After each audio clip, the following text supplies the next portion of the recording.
Aqui também, ó. Entrou? Conectado. Conectando os vídeos todos selecionados. Beleza. Boa noite, gurizada. Para quem não me conhece, então, meu nome é Matheus Morgave, sou professor de educação física, pela UTMS, sou especialista em movimento.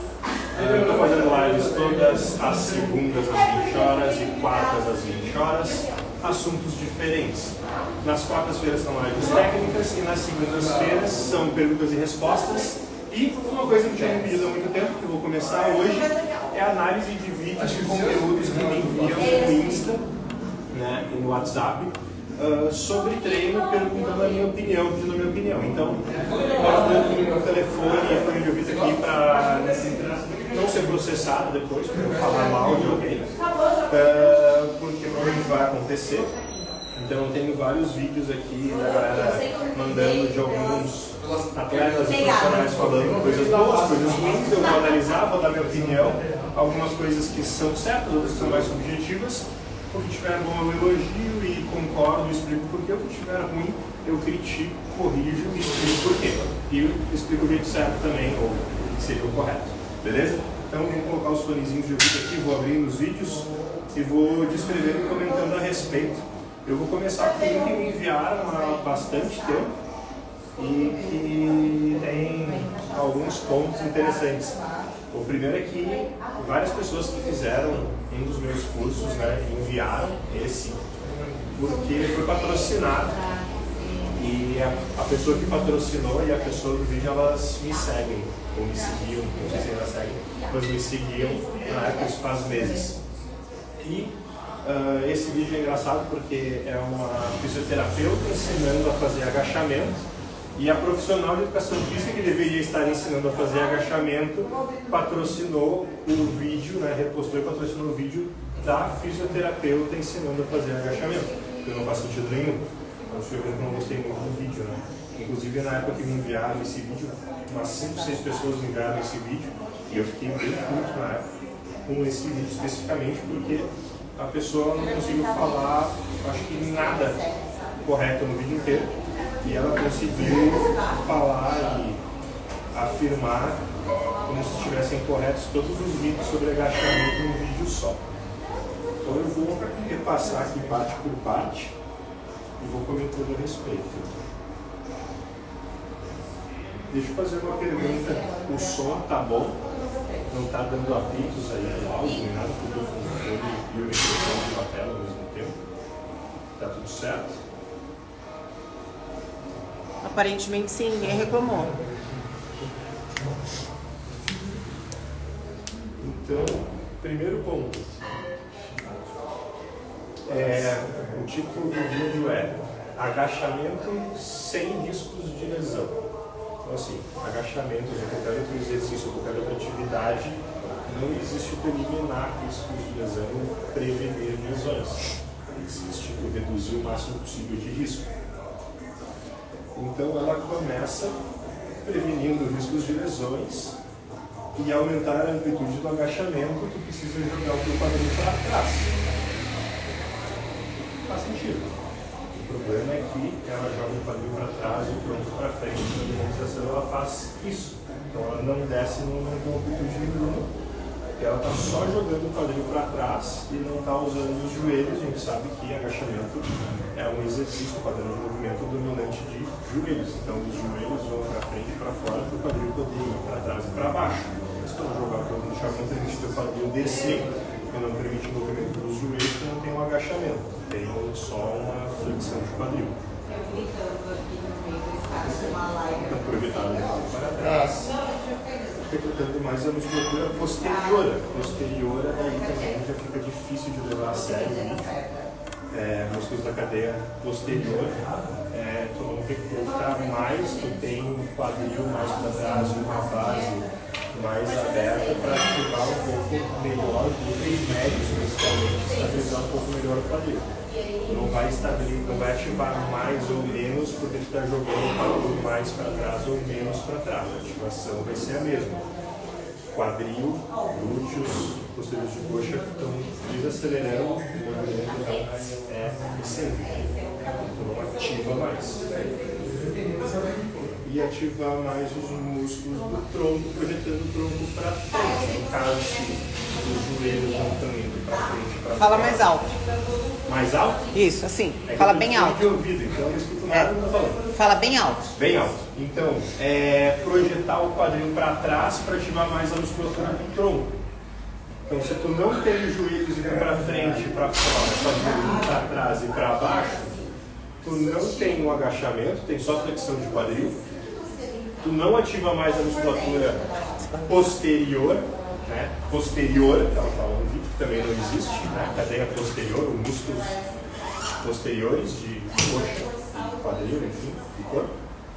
E tu não ativa mais a musculatura do tronco por tu projetar mais o teu quadril para trás. O legal é que tu consegue forçar mais a tua lombar se tu estiver com a barra, né, nas costas, fazendo uma inclinação desnecessária do tronco para frente, se travando o movimento de joelhos e do quadril para baixo, tu vai forçar, tá? Aumenta muito o braço de resistência da alavanca na lombar. Então tu tem uma pressão muito maior na lombar. A gente tem artigos sobre isso que mostram a diferença do joelho projetado para frente ou do quadril excessivamente projetado para trás, travando o movimento dos joelhos, onde a gente consegue perceber, e esse estudo foi alvo de várias meta-análises, então é bem bom o artigo, evidência classe A.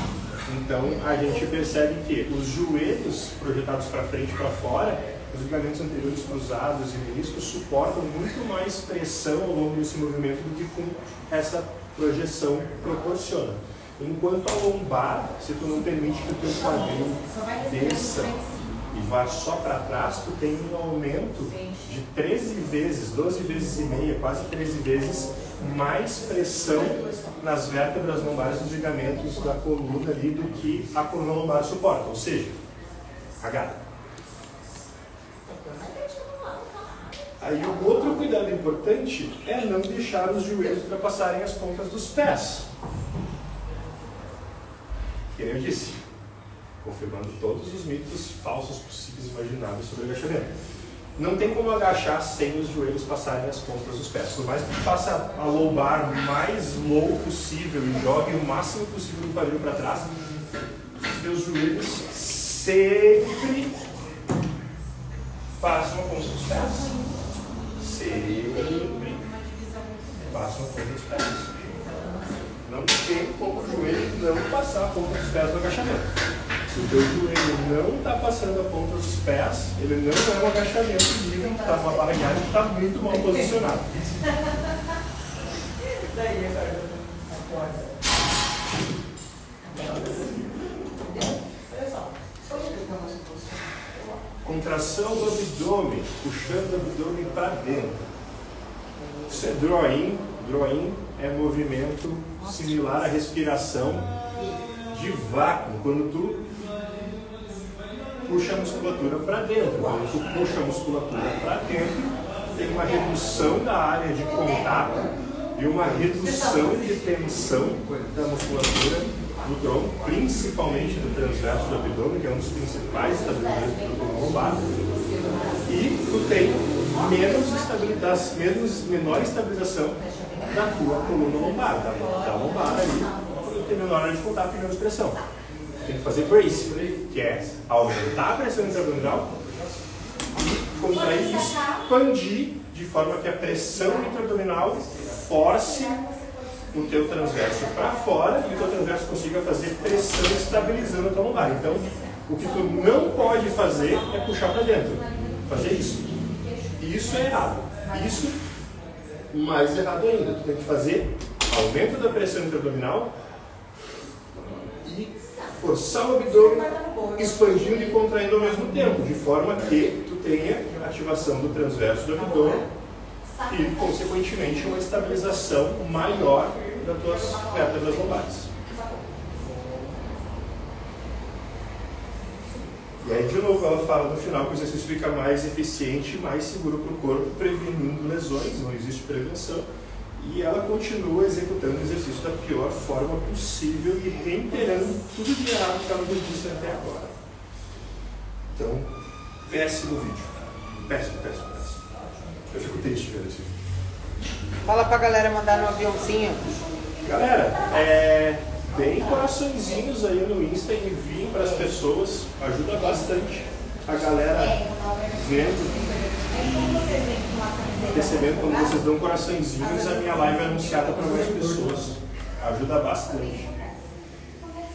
Mas vamos ver um que não seja sobre agachamento.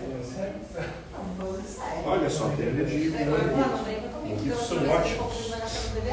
Para quem não sabe, o manguito é um grupo de 4 músculos que estabilizam a articulação do ombro. Então, o ombro fica embaixo do deltoide. A gente tem 4 músculos nesse grupo muscular chamado manguito rotador. A maior parte da fala machuquinho o manguito, tá? Porque você tem 4 músculos, tá? A gente tem o subescapular, supraespinhal, infraespinhal e redondo menor. Todos eles saem da escápula e tem como origem e tem inserção no úmero. Então a gente tem o subescapular saindo da fossa subescapular, o supraespinhal saindo da borda da espinha aqui do acrômio, da escápula indo para o úmero também. O infraespinhal logo abaixo da espinha ali da escápula, e a gente tem o redondo menor que tem a origem dele na borda inferior da escápula e também tem a origem lá a inserção lá no úmero. Fala mais alto. Então a gente tem esses. Eu vou falando mais baixo, vou me concentrando em ver o vídeo falando mais baixo. Tua mãe falou pra você parar de se balançar. Difícil, hein? O hiperativo ficar quieto é tenso. Isso, explica que você é hiperativo. Então, são 4 músculos, tá? Cada um desses músculos, eles têm algumas funções semelhantes e funções diferentes. Todos eles estabilizam a articulação do ombro.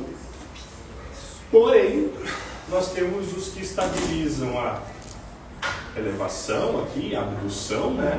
A elevação lateral, que o pessoal fala, abdução. Nós temos aqueles que vão estabilizar na hora que tu faz, te empurra, e aqueles que estabilizam na hora que tu puxa ou rema.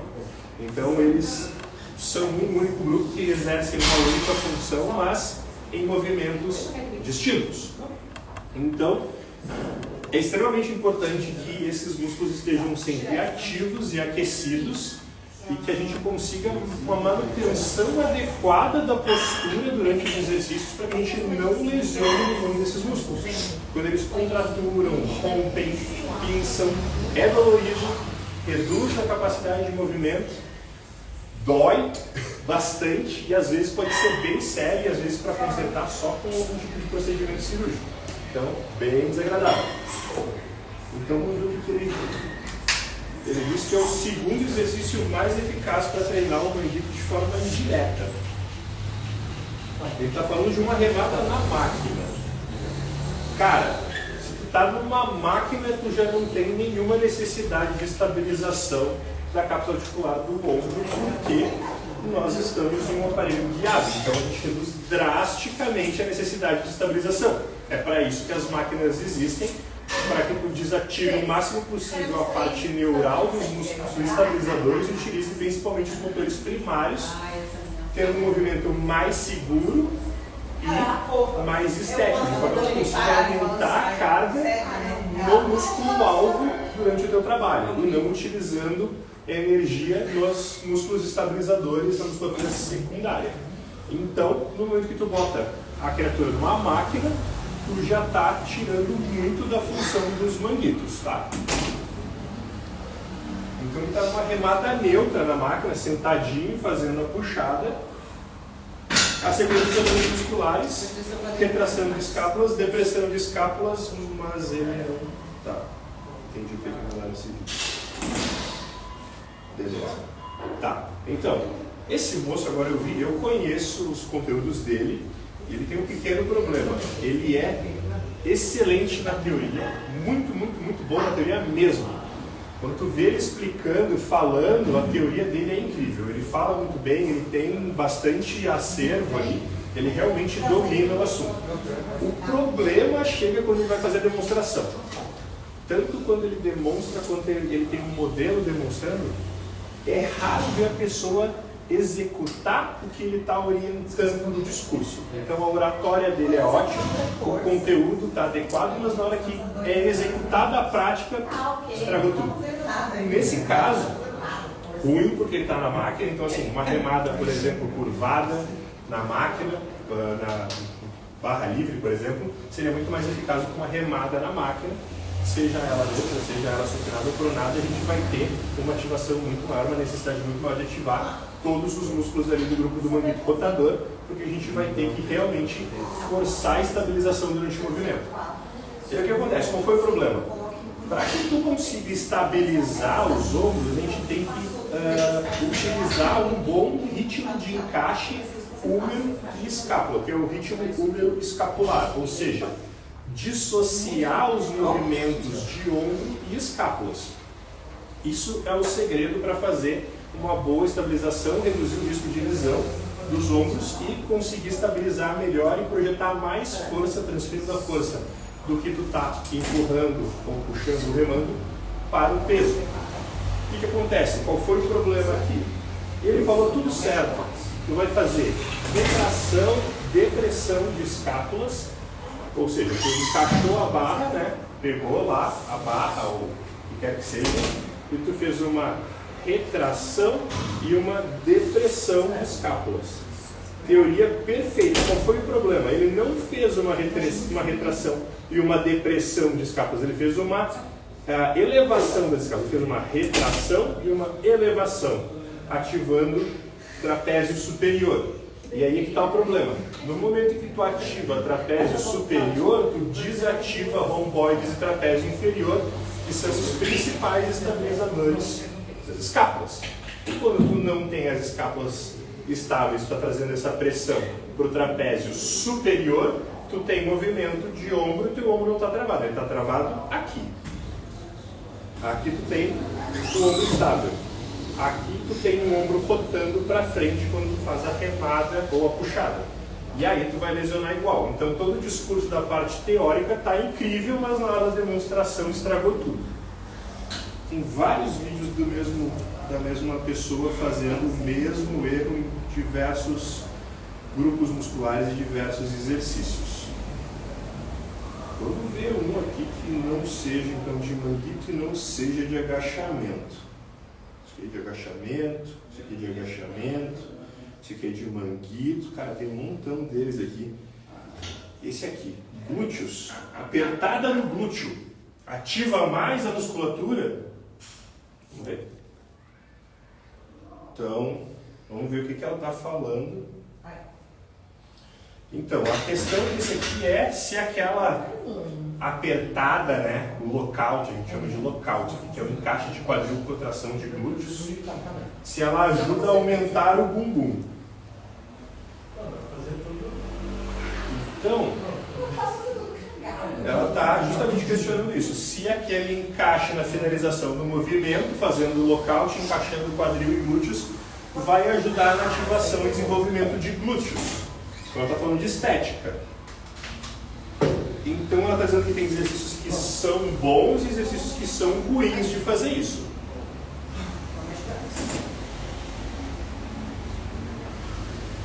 Nossa, essa pessoa fala muito mal. Está brincando já. Então, ela está dizendo que nos exercícios que tu está na horizontal, ou seja, deitado de barriga para cima, glúteo em direção ao chão, é ótimo, e nos que tu está na vertical, em pé, é inútil. Isso está errado.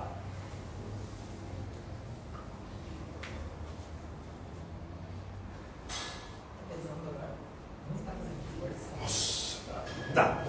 Então, tá vindo, né? Então é o seguinte, deixa eu calar a boca da pessoa que está ali. Ela está dizendo que o exercício que está deitado na horizontal é ótimo tu fazer esse encaixe de glúteo, e quando tu está na vertical é horrível. Isso é uma baita besteira, porque nós temos encaixe de quadril e contração de glúteos justamente para estabilizar o quadril. Porque não vai importar se a carga está em cima de ti te empurrando para baixo, tu está na vertical, ou se ela está em cima de ti te empurrando para baixo, tu está na horizontal. Tu está fazendo o movimento de quadril igual. O movimento dos glúteos é de extensão do quadril. Então, flexão, extensão do quadril. Beleza? Beleza.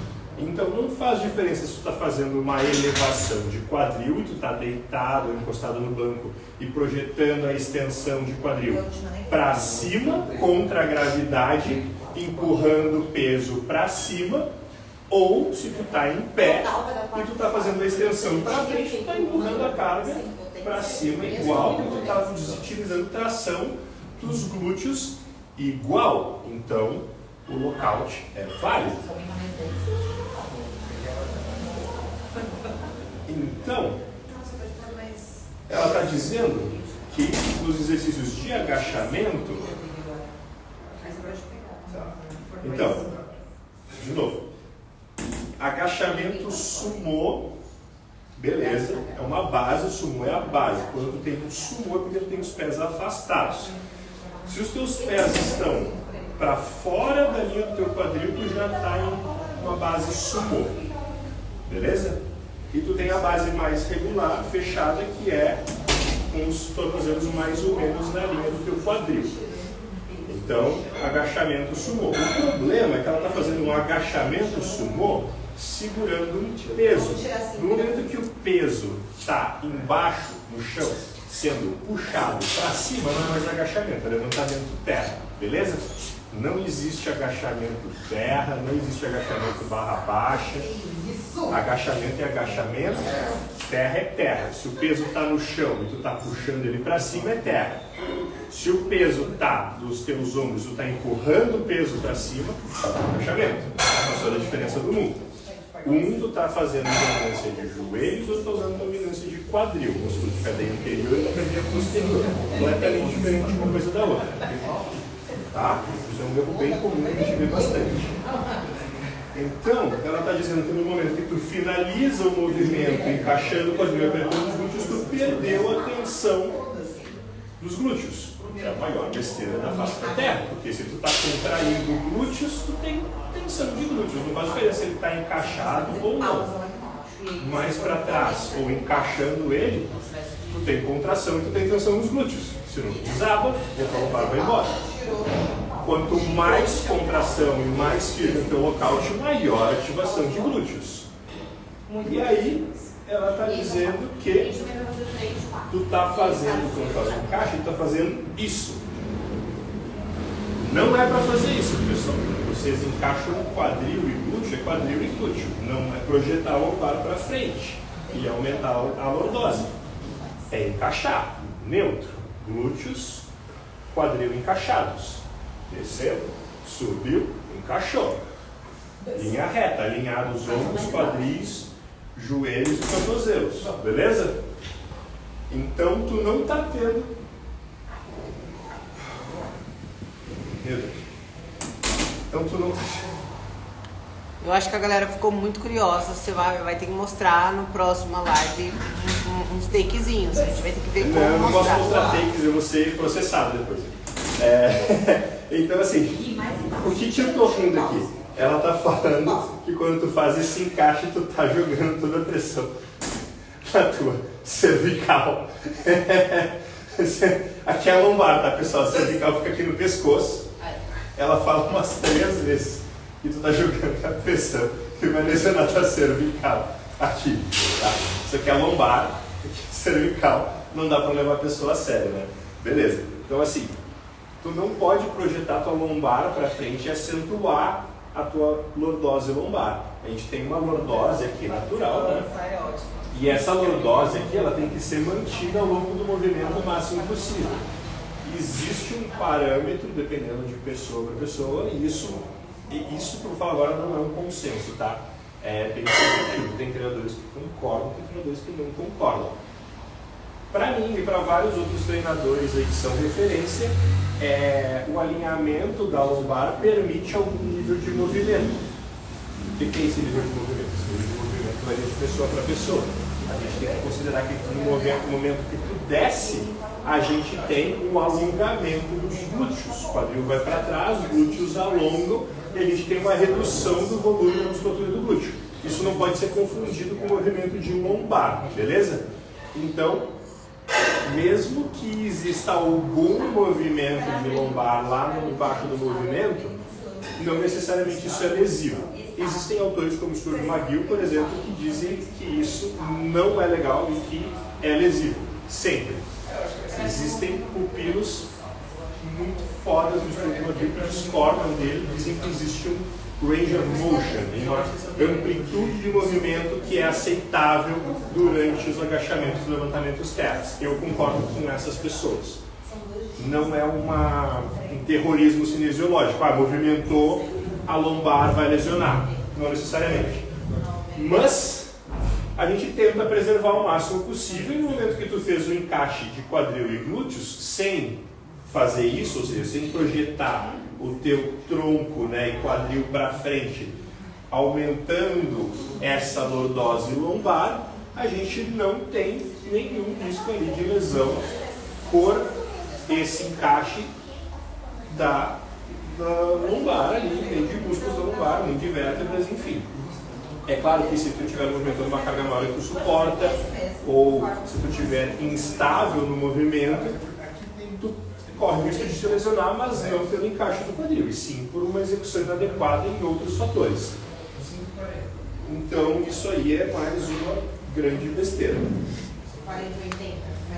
Não, e o pior é que essa pessoa que você está falando, ela está como uma das maiores influencers e ela tem 750 mil seguidores. O que eu estou vendo é uma baita influência e ela tem umas 700 mil seguidores. Então é muita gente vendo besteira.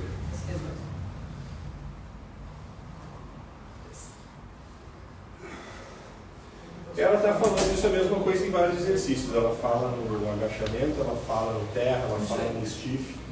E aí depois ela diz que esses encaixes de quadril só são bons em elevações de quadril e nos isolados, tipo 4 apoios, por exemplo. Cara, fracasso. Para finalizar, vamos ver um outro aqui que não seja de exercício de perna, então. Sobre pegadas. Então aqui eles estão falando da pegada tradicional, full grip, e da pegada suicida, suicide grip, que é com o dedão por trás da barra. Então só a barra apoiada sem segurar ela. E aqui ele está dizendo que a única coisa que muda é a segurança do movimento. Não é só a segurança que muda.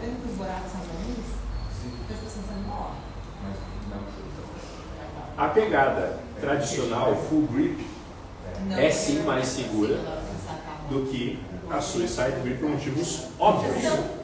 Um tu está segurando a barra e o outro tu está só com a barra apoiada na tua mão. Mas o que muda não é só a segurança. Por quê? Quando tu faz um full grip, ou seja, tu agarra a barra,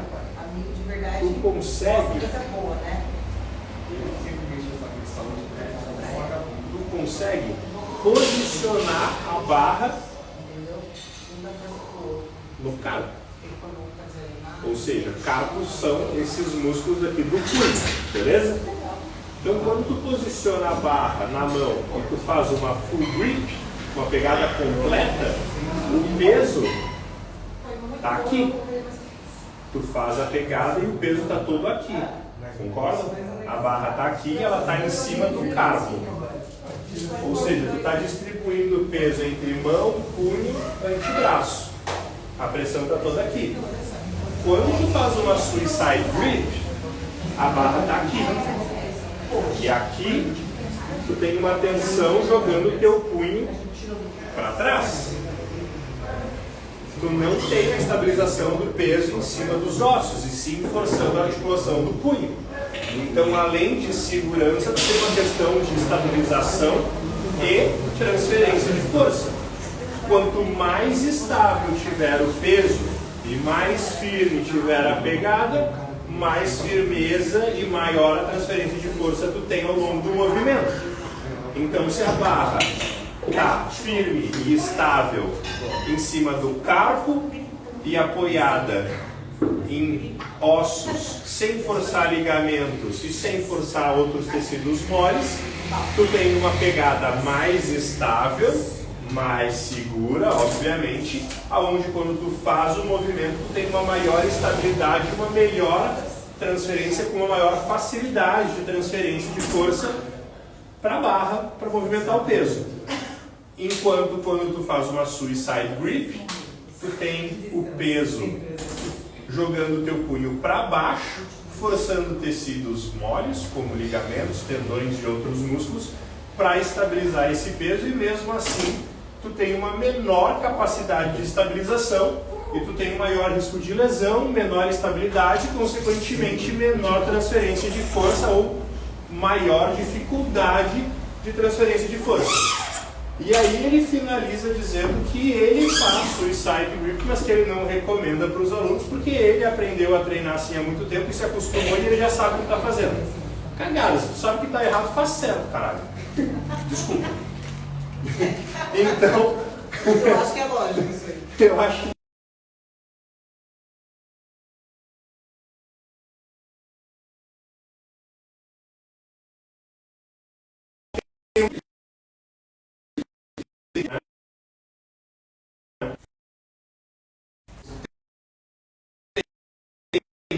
praticar o que tu está ensinando, e se tu está fazendo errado, sabe que tu está errado, corrige, te acostuma a fazer certo. Está ensinando certo para os alunos. Eu acho que hoje, e tem mais vários vídeos lá, mas pessoal que acompanha conteúdo aí de treino no Insta, me mandem.